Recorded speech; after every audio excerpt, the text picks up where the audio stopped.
Today's video is about more than simply J.K. Rowling reminding us of what she is and who she supports. It's about the facts that trans children are not mindless zombies incapable of advocating for themselves, that they can and will take action to defend themselves if forced, as they have been by the UK government and groups such as LGB Alliance, managing to shut down this year's hate fest. But first, a quick content warning for the following: transmisia, homomisia, child sexual abuse, and footage of live insects.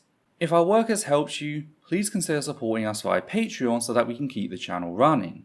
You can also help us by liking, commenting, and sharing our work on social media.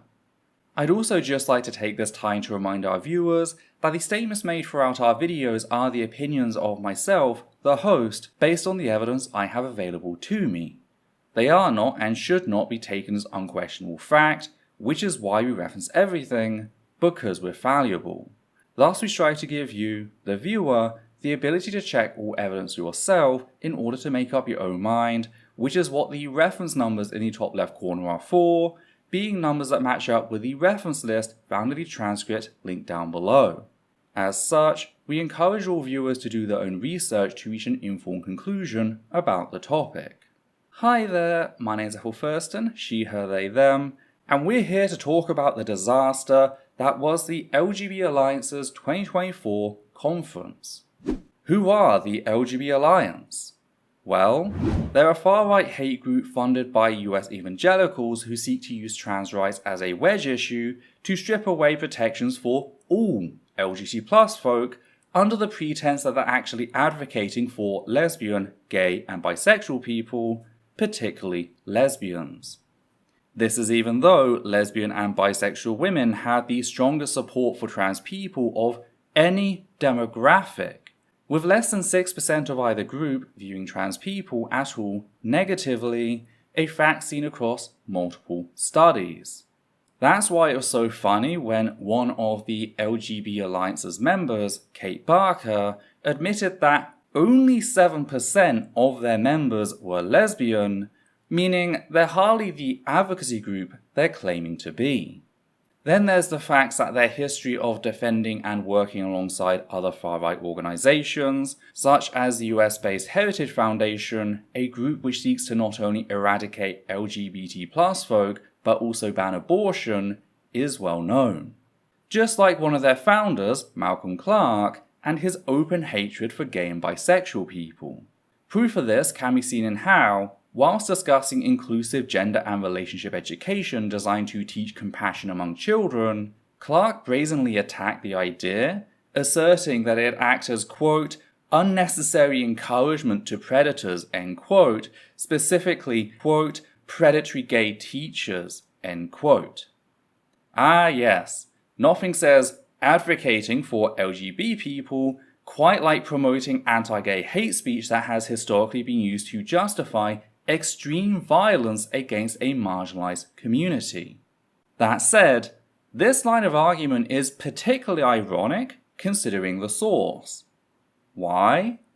Well, one only has to listen to how keynote speakers at the annual LGB Alliance conference, such as Alison Bailey, speak about children, specifically trans boys and AFAB MB folk. Up and down the country and around the world, girls are removing breasts that have never known a lover's caress. Trans children do not receive surgery of any kind. All they ever receive are fully reversible puberty blockers that halt breast tissue growth. Yet that reality is discarded. Like a cis man focusing on the loss of breast as the real victim of breast cancer, all gender-critical fascists like Alison Bailey can do is complain about how they'll never be able to grow a trans child breast, a complaint that is specifically designed to radicalize the like-minded members of said audience. To that effect, the LGB Alliance has never distanced themselves from Bailey's open sexualization of minors, with said speech still being hosted and thus publicly available on the official LGB Alliance YouTube channel. For clarity, that talk was first published in November of 2021, meaning they've had almost 3 years to sort out their house, years in which I and numerous other trans people have pointed to the danger of what people like Bailey are doing, yet the LGB Alliance have opted to do nothing. This, on top of being a brilliant example of mirror propaganda, is why I consider the LGB Alliance to be a pro-child predator organisation. They've invited speakers on, speakers who have then used their platform to sexualise minors as a means of sparking outrage among the LGB Alliance's audience, and neither said audience nor the LGB Alliance itself have taken any sort of action to distance themselves from said behaviour. For a group that ostensibly claims to be opposed to child grooming, the LGB Alliance seems entirely unwilling to tackle said issue when the predator is their guest. Which is why I find it noteworthy to bring up the facts that J.K. Rowling digitally attended this year's conference.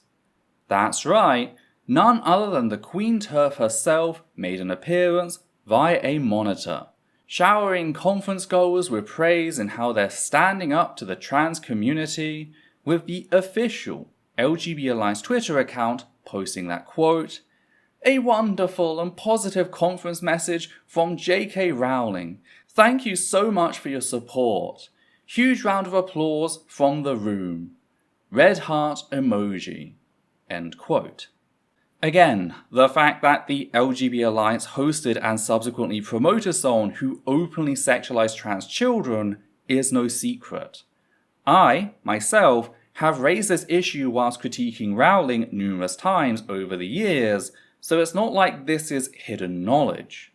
And the connections don't end there, with Rowling seemingly being a close and personal friend of Bailey, if her gender-critical brunches are anything to go by. Just see the photo of Bailey standing directly behind Rowling, taken in 2022, so the year after she'd publicly sexualized trans children. This isn't the only worrying thing, however, with us having previously covered the fact that J.K. Rowling views Lolita, a story in which a 38-year-old man kidnaps and rapes a 12-year-old girl, as a, quote, great and tragic love story, end quote. Now, there's an argument to be had that Lolita is a warning about the dangers of unreliable narratives, particularly among sexual predators, with its author, Vladimir Nabokov, being a victim of child rape himself. What it is not, however, is a love story, tragic or otherwise. Child rape is not love in any semblance of the term, it is merely sexual violence. This, her friendship with Bailey, and her support for the LGB Alliance certainly draw into question Rowling's assertions that she abuses trans people as some sort of twisted safekeeping. You know what isn't safe? People who sexualize minors as a means to make an audience angry over the fact that they won't be able to grope non-existent breast tissue belonging to minors. Again, this wasn't a slip of the tongue, this was a planned means of motivating the rest of the LGB Alliance to continue attacking trans people on grounds that, if they don't, they'll be denied what they view as a sexual resource. This lines up with testimony by former members of the gender-critical movement who have come forward, letting us know that key voices within said community are targeting lonely lesbians and trans men, offering to find them partners to lure them in, before trapping and further isolating them, forcing them to attack trans people. This is a movement that thrives on sexual violence, and Rowling has opted to continue to be a part of that movement. Yet it's not all doom and gloom. For you see, as much as gender-critical fascists would strip trans youth of their autonomy, said children have begun to fight back. Most notably, at this year's event, a number of trans teens infiltrated the conference carrying more than 6,000 crickets. That's 2 for every single transphobe in Scotland, by the way, and waited for the perfect moment to set them loose. As explained by Trans Kids Deserve Better, or TKDB, the 6 young activists infiltrated the conference and spread themselves throughout the hall, sitting down and waiting for the opportune moment. Then, sometime after Rowling made her appearance, they decided enough was enough and released the 6,000 crickets into the hall, causing mass panic to set in. The LGB Alliance first postponed the remaining talks before eventually cancelling them altogether, making said action a resounding success. Sadly, a couple of the children were grabbed by security and were handed over to the police, but has since been released. In explaining their reasons behind the action, the children told TKDB that, quote, "It makes me really angry to see trans kids being talked about like a bunch of brainless children who can't make decisions for or speak for themselves. I'm sick of having our voices taken away by bigoted people like the LGBA who speak over us instead of listening," end quote, adding that, quote, "Whilst we, the trans community, cobble together what little support we can to keep each other safe, this group claiming to stand for social progress spends hundreds of thousands of pounds annually to keep us down.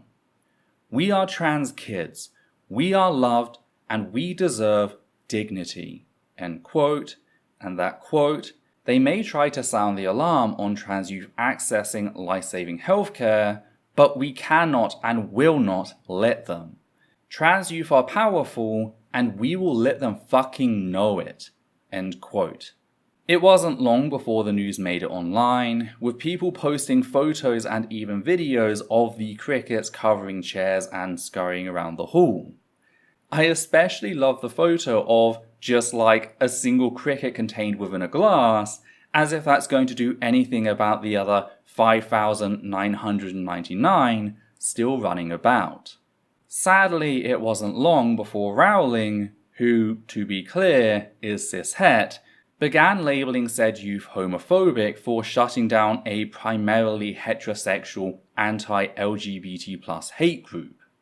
Of course, the LGBT+ community was having none of her shit, and promptly reminded her to do us all the favour of shutting the fuck up about issues she has no sense to be involved in. We will handle fascist turncoats on our own terms, not those of some egotistically bloated billionaire who thinks everyone should bow down to her because she wrote some middling children's books over a decade ago. The fact that she is trying to force herself into our business in defense of people who have done their best to revive the gay predator panic is actual homomisia.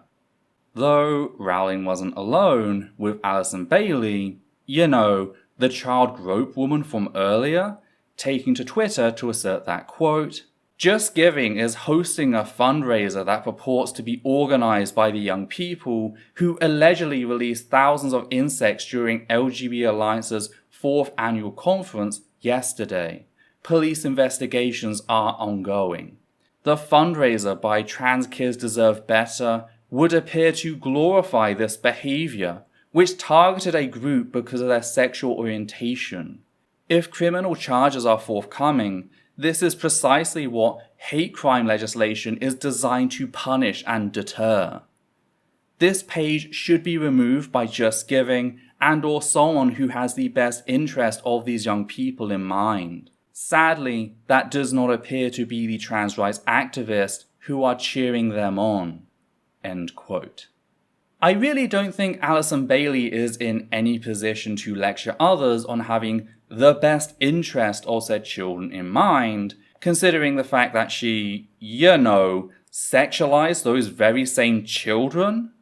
Thing is, there's a really simple solution to all this, and that's for Alison Bailey and her fucking supporters to just leave trans children alone, to stop sexualizing them and stop attempting to strip them of their autonomy. If they did that, there wouldn't be a need for said kids to fight back in self-defense. Which brings me to my last point, namely how these teens, as brave as they are, never should have had to put themselves at risk of this conference and its members. They never should have been pushed by the UK government and related institutions, such as the NHS, to the point that they're now having to take direct action against those who seek to do them harm. Just as I said in the wake of Brianna Ghey's murder, these children should be out there, having fun and exploring themselves in a safe and accepting environment. So as much as I applaud them for taking a stand, I feel that the UK should, in large, feel ashamed by how it enabled anti-trans fascism, like that on display by Rowling and the LGB Alliance. Suffice to say, I'll include a link to the Kickstarter at the top of the video description. Though what do you think? What are your thoughts on classing the LGB Alliance as a pro-child predator group? How do we bring more attention to the fact that gender-critical fascists openly sexualize minors without internal repercussion? Considering both the mold and now the crickets, what are the other 8 plagues Rowling and her fascist peers should expect? Did you notice something I missed? If so, be sure to let me know in the comments down below. And if you appreciate what we do here and want to help keep us running, please consider becoming one of our wonderful patrons who make our work possible.